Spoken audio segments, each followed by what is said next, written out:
আরে নাটা, তুমি তো সুন্দর, কিন্তু চুল আঁচড়ালে সকালবেলা করো।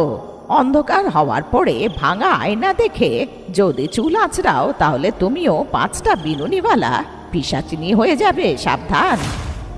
পেছনে ভাঙা আয়না পেয়েছিলাম, তাই নিয়ে আসলাম। এখন চুলটা ঠিক করছি।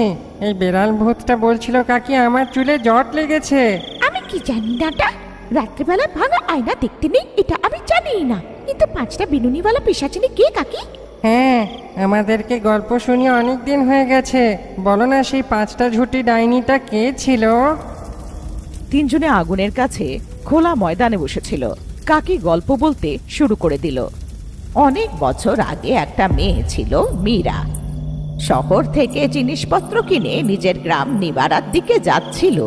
যখন হেঁটে যাচ্ছিল, চাষের জমির সীমানা পার করার সময় একটা চকচক করতে থাকা আয়না দেখতে পেল।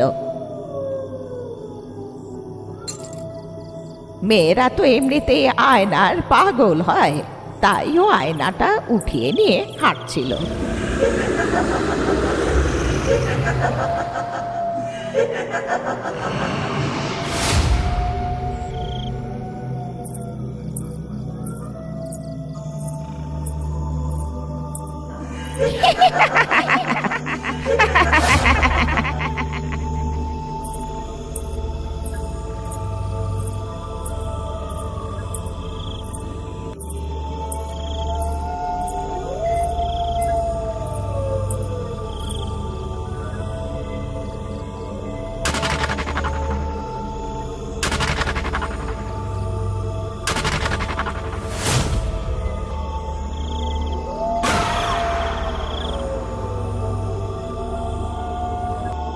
আমাকে গ্রামে ঢোকার সুযোগ দাও, ততক্ষণ আমি এই সীমানায় দাঁড়িয়ে তোমার অপেক্ষা করতে থাকবো।